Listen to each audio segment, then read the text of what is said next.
Hello everyone, I am doctor Mansi Pujara. आज हम discuss करेंगे कि कुकिंग में हमको कौन सा ऑयल यूज़ करना चाहिए।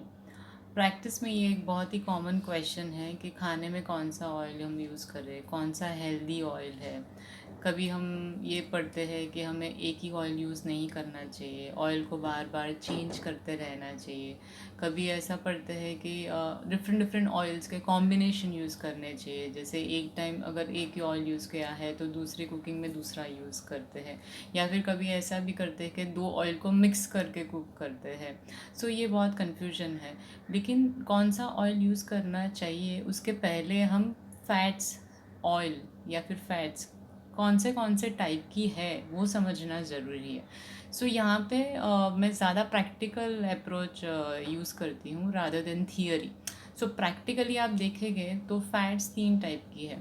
एक टाइप की फ़ैट वैसी है जब आप उसको रूम टेम्परेचर पे रखते हो, जैसे किचन में अगर वो बाहर ही पड़ी है तो वो जम जाती है। अगर बाहर विंटर है या फिर ठंडी का वातावरण है तो वो जम जाती है, जैसे घी या फिर कोकोनट ऑयल या फिर बटर या फिर पाम ऑयल। सो ये बहुत ही थिक रहती है या फिर जाड़ी रहती है, जैसे ही ठंडी रहती है तो ये जम जाती है। ये एक टाइप की फैट है। दूसरे टाइप की आप देखेंगे तो जब भी वो बाहर है, किचन में ऐसे ही बाहर पड़ी है तो वो जमेगी नहीं। अगर बाहर विंटर भी है, बहुत भी ठंडी है, फिर भी वो वैसी की वैसी ही रहेगी, लिक्विड फॉर्म में ही रहेगी। तो वो अलग टाइप की फैट है। उसमें दो है, एक है कि जो बहुत गाढ़ी रहेगी, थिक रहेगी। मतलब आप देखेंगे कुछ ऑयल्स वैसे रहते हैं जो थिक रहते हैं, गाढ़े रहते हैं। जैसे आप ग्राउंडनट ऑयल देखेंगे, मतलब सिंग का तेल है या फिर तिल का तेल है या फिर ऑलिव ऑयल है या फिर कनोला ऑयल है या राइस ब्रान ऑयल है, तो ये सब थोड़े गाढ़े दिखते हैं। और जो तीसरा टाइप की फैट है वो लिक्विड ही रहती है, वो भी जमेगी नहीं, लेकिन वो ऑयल्स बहुत ही पतले दिखेंगे आपको कंपेरेटिवली। जो ये वाले देखे, पहले वाले हमने देखे, जैसे सनफ्लावर ऑयल है, सेफ्लावर ऑयल है, कॉटन ऑयल है। तो ये सब आपको रूम टेम्परेचर पे बहुत ही पतले दिखेंगे। जो इसके पहले देखे हमने ग्राउंडनट वाले ऑयल, तो वो थोड़े आपको गाढ़े दिखेंगे। और एक फैट जो हमने देखी वो बहुत ही जम जाएगी जब भी वो बाहर विंटर में रहेगी या फिर रूम टेम्परेचर पे बाहर ठंडी है तो वो जम जाएगी, वैसे वाली फैट रहती है। ये तीन जो फैट्स हैं वो बॉडी में जाके भी वैसा ही काम करती है। तो बॉडी में ये फैट का काम क्या है ये समझना ज़रूरी है। तो हमारी जो बॉडी है या शरीर है वो सेल्स से बना हुआ है। छोटे छोटे सेल्स है जो जॉइन होके पूरा बॉडी या फिर पूरी सिस्टम्स, बॉडी ऑर्गन्स बनाते हैं। तो एक जो छोटा सेल अगर आप लेते हो तो उसकी जो बाउंड्री है वो फैट और प्रोटीन से बनी है। तो हम जैसे भी या फिर जो भी टाइप की फैट्स खाने में यूज़ करते हैं वैसी ही क्वालिटीज़ वो बाउंड्री में भी आती है।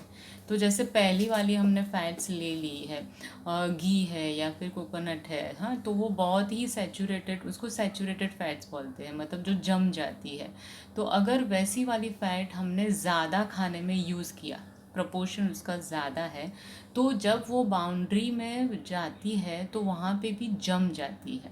ठीक है, अभी वो बाउंड्री का काम क्या है, तो मेन जब भी जो भी सेल है तो उसके अंदर कुछ भी न्यूट्रिशन जाता है या फिर उसमें से कुछ भी बाहर आता है तो वो बाउंड्री से होके आता है। तो अगर ये अपनी बाउंड्री थिक है तो बाहर से जो खराब आने वाली चीज़ें हैं, जैसे हमारी बॉडी में बहुत सारे फ्री रेडिकल्स रहते हैं, तो वो उसको अवॉइड करता है, वो उसको अंदर आने नहीं देता। इसके लिए ये जो थिक वाली या गाढ़ी वाली जो सैचुरेटेड फैट्स है वो भी हेल्दी फैट्स है, ठीक है। लेकिन उसको हमने ज़्यादा यूज़ किया तो वो बाउंड्री को बहुत ही थिक बना देगी, जिससे क्या होता है कि जो काम की चीज़ें हैं, जो न्यूट्रिशन है, जो ग्लूकोज हमको चाहिए या फिर जो वाइटामिन्स चाहिए हमको, वो भी अंदर नहीं आ पाएंगे। तो हमें ये गाढ़ी वाली जो फैट्स है, सैचुरेटेड फैट्स है, वो भी खाने में चाहिए, लेकिन लिमिटेड प्रपोर्शन में चाहिए, उसका प्रमाण कम रहना चाहिए, ज़्यादा नहीं रहना चाहिए। ये छोड़ के जो दो टाइप की ऑयल से, एक गाढ़ा ऑयल है और एक पतला ऑयल है, ठीक है। तो जो पतला ऑयल है, जैसे सनफ्लावर है, सेफ्लावर है, वो ऑयल अगर हम ज़्यादा लेते हैं बॉडी में, उसका यूज़ हम ज़्यादा करते हैं, तो क्या होगा, तो वो जो बाउंड्री है उसके अंदर जितना भी जो भी मटेरियल उसको आना है वो तो आ जाएगा, आने देने के लिए वो देगा। अंदर से भी जो चीज़ें बाहर आ रही है उसको आराम से जाने देगा, बाहर से भी जो आ रही है उसको अंदर आराम से जाने देगा, ठीक है। लेकिन वो इतना स्टेबल नहीं है क्योंकि वो बहुत पतला है।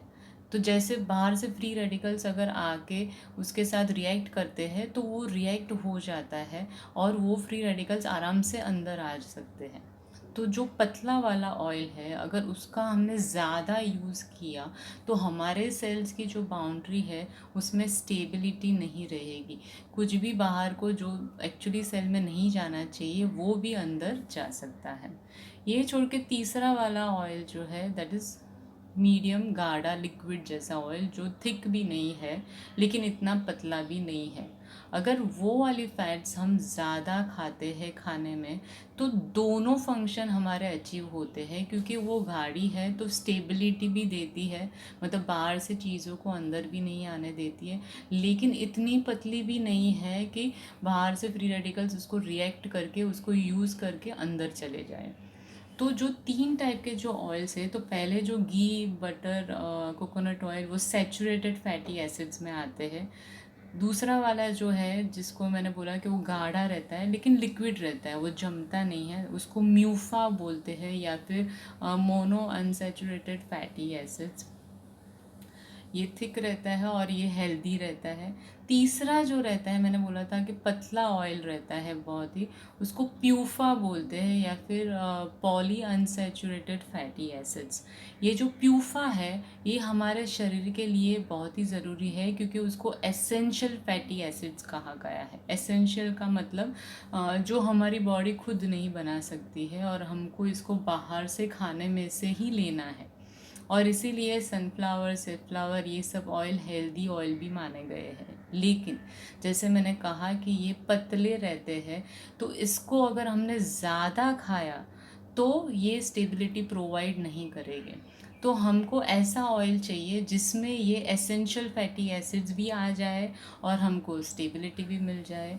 तो हमको जो बीच वाला जो तेल है म्यूफा, वो ऑयल यूज़ करना है जिसके अंदर प्यूफा भी है, प्यूफा का भी कॉम्बिनेशन हो, तो जिससे हमारा दोनों ही अचीवमेंट हो जाता है।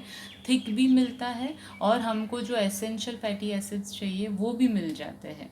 सो इसमें कौन से ऑयल्स है जिसके अंदर म्यूफा भी है और जिसके अंदर प्यूफा भी है। सो सबसे पहले है ऑलिव ऑयल जो म्यूफा में बहुत ही हाई है।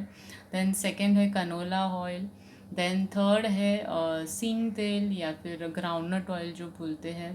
देन फोर्थ है rice bran oil. Then fifth है तिल का तेल या फिर सिस्मिक सीड्स जिसको बोलते हैं। देन सिक्स्थ है सरसों का तेल या फिर मस्टर्ड ऑयल बोलते हैं।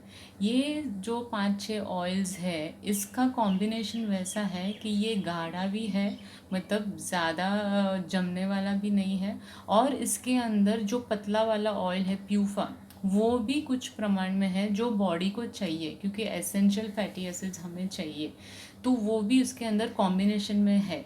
तो जब हम ये वाला ऑयल अगर एक ही ऑयल यूज़ करते हैं तो भी हमें पूरी लाइफ चेंज करने की ज़रूरत नहीं है।